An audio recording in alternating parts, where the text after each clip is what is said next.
C'est super rapide en Corée. L'administration française est très lente. Ils font bien le bruit qui... Arrêtez pas de regarder ma couleur de peau. Une fois, il me fait agresser en sexuel, il me touche. Annyeonghaseyo Korean Dreamers. Alors aujourd'hui, une vidéo très spéciale. J'ai réussi à rassembler des francophones qui ont vécu en Corée et des coréennes qui ont vécu en France. Et je vais leur poser les mêmes questions pour savoir quelle expérience ils ont eu dans chacun des pays. Donc j'espère que vous êtes prêts. C'est parti! Non, je vais passer pour une grosse gourmande, mais je vais encore dire la nourriture.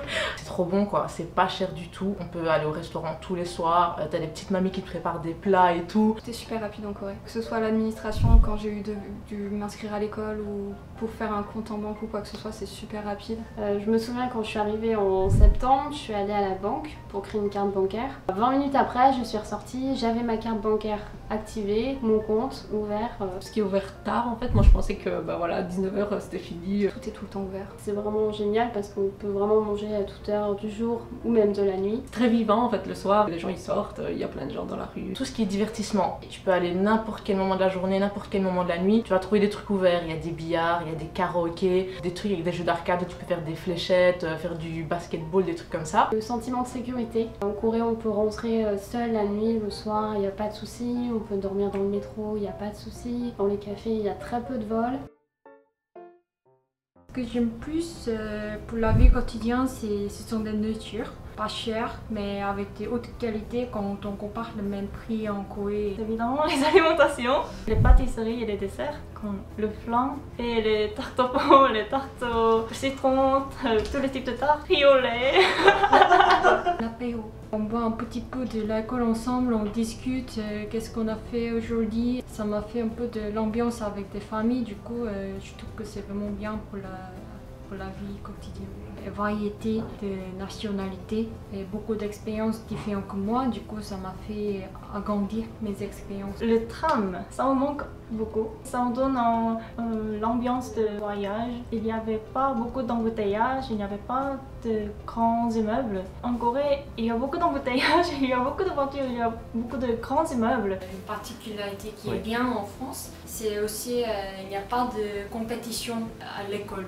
Parce que moi, j'étais toujours en Corée pour toutes mes scolarités avant l'université, du coup j'étais toujours fait compétition. Ce sont mes amis, mais en même temps ils ont mes rivaux.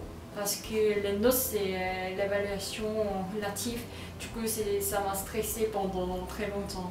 Mais quand j'étais à l'université, quand j'ai commencé mon première année de licence, c'était génial parce que tout le monde partage leurs connaissances ensemble pour aider eux-mêmes. Il y a des poubelles nulle part, on sait jamais où jeter les choses. Les scooters dans les rues, c'est vraiment super dangereux, ça fait très peur. On a failli se faire écraser plus d'une fois. Les Coréens, quand ils sont bourrés et qu'ils sont hyper bruyants au restaurant. Mais un truc qui me fait mal au cœur, c'est des vieilles personnes très âgées qui ramassent des cartons, histoire de les amener, je sais pas trop où, mais ça leur fait de l'argent en fait. J'ai eu les traditionnelles interdictions d'entrée dans des bars ou dans des boîtes de nuit. Vous venez d'où? C'est combien de temps que vous êtes ici? Non, parce qu'on veut pas d'étrangers en fait. Parce que vous apportez le corona. Les taxis voulaient pas nous prendre. Les restaurants nous disaient non, par contre on prend pas d'étrangers. J'ai subi une fois un acte raciste. On m'a pas blessé, on m'a pas touché, on m'a pas quoi que ce soit. Mais en fait il y a un gars, donc j'étais dans le métro, je me suis assise à côté d'un vieux monsieur. Il était hyper mal à l'aise d'être à côté de moi. Il arrêtait pas de regarder ma couleur de peau, il regardait ses mains, il regardait mes mains. Il était tout le temps comme ça en train de regarder mes mains, les siennes, il regardait mon visage et tout. Dès qu'une place s'est libérée, il a couru. Littéralement, il a couru pour changer de place, pour plus être à côté de moi. En 2016, ça m'est arrivé plusieurs fois de ne pas pouvoir prendre le taxi parce qu'on était étrangères. Juste parfois dans le métro, dans certains quartiers, les personnes âgées avaient tendance à nous regarder assez bizarrement et assez mal, donc c'était un peu malaisant.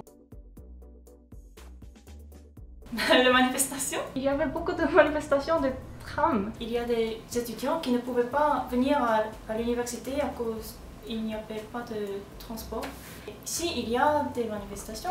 Les métros, les taxis et le bus continuent. Un peu de raciste contre les Asiatiques. Quand mes amis ou quelqu'un qui me connaît en Corée, quand il me demande comment s'est passée la vie en France, je dis c'est pas facile de vivre comme les filles asiatiques en France.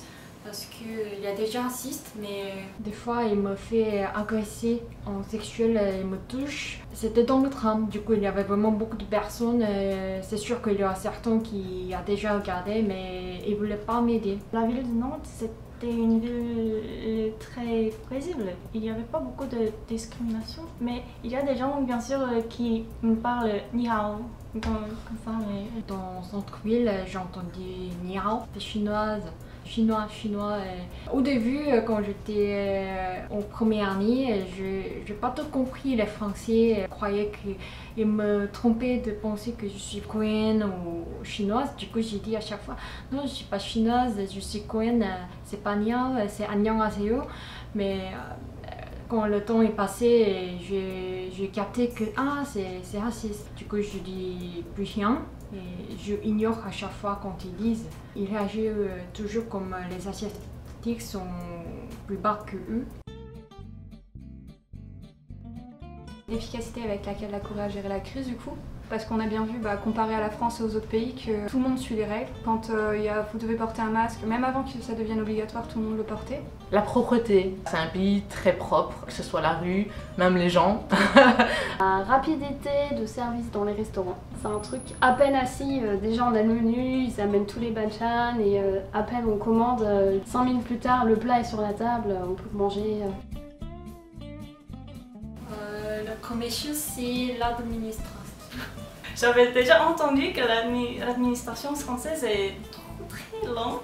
À chaque fois quand je ouvre le compte ou quand je voulais m'inscrire quelque chose, ça prend vraiment longtemps. Au début, je devais avoir l'attestation d'office avant 90 jours dès mon arrivée en France. En passant 2 mois, je n'avais pas de lettre de convocation, donc j'ai visité l'office de l'immigration et il m'a dit que visiter encore une fois après, donc j'ai visité 3e fois.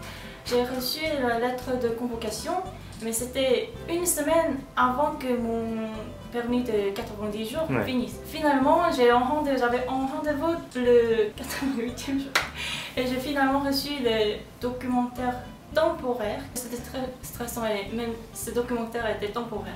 Les Français aiment beaucoup les terrasses. Par exemple, dans un café, même s'il y a les climatiseurs à l'intérieur, les Français sortent à l'extérieur pour se manger ou boire. C'est tout à terrasse. Chaque week-end et le soir, il était difficile à trouver les magasins qui sont ouverts. Il n'y avait pas de convenience store. Wow, c'était une grande surprise. Non, je n'ai pas d'amis en Corée, non. Non, franchement, des petites connaissances par-ci par-là, mais j'ai pas d'amis coréens avec qui je traîne. Alors j'en ai quelques-uns, mais c'est surtout parce que vu que je suis à l'université, j'ai rencontré beaucoup de Coréens qui parlent anglais, qui ont voyagé à l'étranger ou qui ont envie de voyager à l'étranger. Et du coup on est devenus assez proches. On va boire tous ensemble, on fait un peu des visites. J'ai pu nouer des liens avec des Coréens, mais c'était assez superficiel, je trouve. Une bonne façon à faire des amis, c'était aller à la soirée. Si je vais à la soirée, il y a des amis que je connais et il y a des amis que je connais pas. Et je peux faire des amis comme ça. Oui, j'ai des amis françaises bien sûr, mais c'est pas seulement le français. J'ai plus d'amis qui viennent d'autres pays, comme Algérie aussi, Syrie ou de l'Afrique. Les crachats. Cracher par terre. Les gens crachent énormément par terre. Et en plus, ils font bien le bruit qui... En fait, les Coréens, j'ai remarqué, ils sont un peu chacun pour soi. Par exemple, petite anecdote, l'autre jour j'étais dans le métro, il y a un gars qui s'est endormi, il avait son téléphone et son téléphone est tombé par terre. Le téléphone est tombé entre les jambes d'une femme. Ce qu'elle a fait, elle a regardé le téléphone, puis elle s'en fichait, elle était sur son téléphone. Quand les gens sont bourrés, ils dorment dans la rue et les gens les laissent comme ça dans la rue. Les gens fument n'importe quel endroit. À la fac, pendant le petit repos, tout le monde sort pour fumer. On fait la bise chaque fois on rencontre. J'ai entendu qu'il y a des régions qui font la bise 3 fois ou 4 fois. Ça prend beaucoup de temps, je pense. Je pensais que les Coréens étaient quand même assez timides et réservés. ils montraient pas trop leurs émotions, qu'ils parlaient pas trop fort et tout, mais en fait, non. Ils sont très démonstratifs et dans les restaurants et tout, des fois ils parlent fort. Les tatouages. Avant de venir ici, j'entendais tout le temps, les gens disaient ouais, le tatouage c'est légal, c'est mal vu.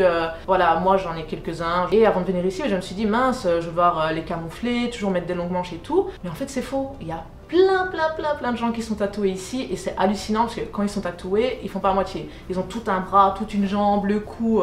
Et j'avais vraiment ce stéréotype de toutes les Coréennes qui étaient très fines. Et même s'il y en a beaucoup qui sont fines, il y en a, tu vois quand même un peu de toutes les morphologies, etc. J'ai beaucoup entendu que les Français sont vraiment romantiques, mais ça dépend vraiment de personnes. Je trouve que les garçons coréens sont plus romantiques que français. Je pensais que les Français sont individualistes, donc j'ai pensé qu'ils seront un peu froids. Mais en fait, ils étaient plus gentils que j'imaginais. Ils disent beaucoup bonjour, pardon, tout le temps. Non, j'en ai pas encore fréquenté. Je sais pas si ça va arriver, mais j'ai eu des dates aussi. Et c'est vrai qu'on connaît la culture du ghost ici, se faire ghoster c'est assez courant. Quand t'as un petit date, etc., ça se passe bien, puis après t'as plus de nouvelles d'un coup, le mec disparaît complètement. C'est les Coréens qui font une espèce de compétition pour essayer d'avoir le plus d'étrangères, sortir avec le plus d'étrangères et coucher du coup avec le plus d'étrangères. Donc White Horse c'est pour les filles blanches et Black Horse c'est pour les filles noires. Ils font ça et c'est vrai qu'ils sont prêts à droguer les filles, etc. Donc c'est vrai que des fois c'est pas rassurant du tout. Oui, j'ai fréquenté des Coréens. Au niveau des différences culturelles, je dirais le fait qu'en Corée, c'est souvent la personne plus âgée ou le copain qui va payer l'addition, qui va tout payer en fait. Et moi, c'est quelque chose qui me dérangeait énormément. Oui, j'ai un copain français maintenant et je trouve que la commence est vraiment différent. Parce qu'en Corée, il y a le mot sam. On sort quelquefois avant qu'on commence la relation, puis on dit c'est le premier jour de notre rencontre où on dit tu veux sortir avec moi, tu veux devenir mon petit ami. Mais en France, ça commence vraiment naturellement. J'adore la Corée, là je suis trop heureuse ici, je me fais vraiment, il n'y a pas de stress. Mais c'est parce que je suis là en tant qu'expat à court terme. Donc à court terme, je dirais la Corée c'est le top. Voilà, on est dans un cadre de vie de ouf, c'est pas très cher, on s'amuse, je fais des trucs dingues que je n'aurais jamais fait en Belgique. Après sur le long terme, voilà, il y a des problèmes de société auxquels je suis pas confrontée. Le monde du travail, l'éducation des enfants, ce genre de trucs, c'est vraiment prendre en compte si tu veux vivre sur le long terme. Sur le court terme, je préfère la Corée. Sur le long terme, je pense que la Belgique c'est un peu mieux, enfin en tout cas pour moi. Aussi surtout au niveau des regards en fait, que les gens ils nous regardent tout le temps. Chaque pays a son propre bon côté, mais à ce moment-là, je préfère la Corée parce que j'ai ma famille et des amis près de moi.